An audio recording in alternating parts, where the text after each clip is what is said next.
Welcome back, everybody.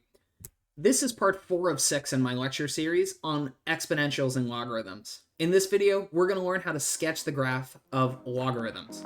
Let's get started.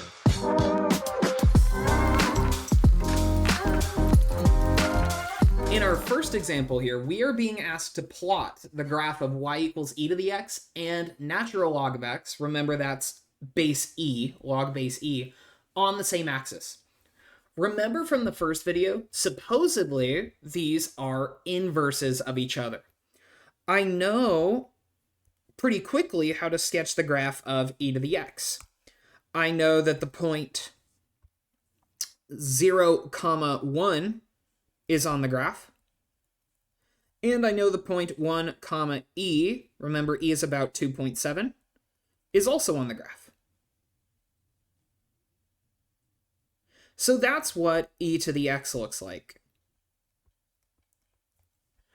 Now, if natural log of x is its inverse, we learned way earlier in the semester that I can sketch its graph simply by reflecting it over the line y equals x. In other words, I just exchange the roles of my inputs and outputs. So 0, 1 becomes 1, 0. 1, e becomes e, 1.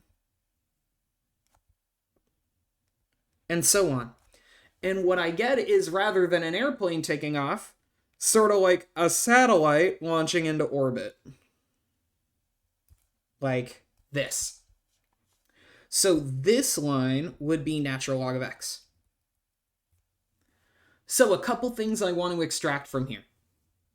When I have y equals log base b of x, I immediately know that the point not 0, 1, but 1, 0 is on the graph. And I know that the point not 1, base, but base, 1 is on the graph. But let's think about these in the context of the logarithm rather than as an inverse for a minute.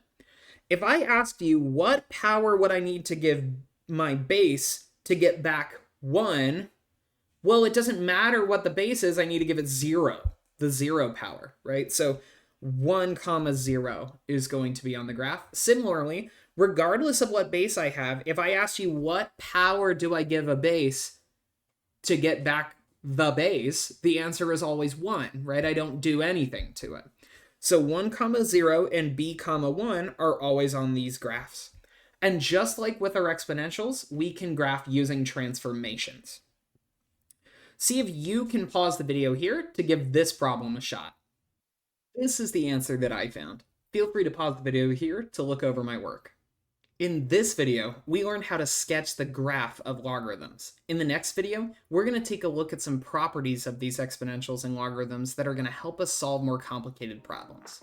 Catch y'all in the next one.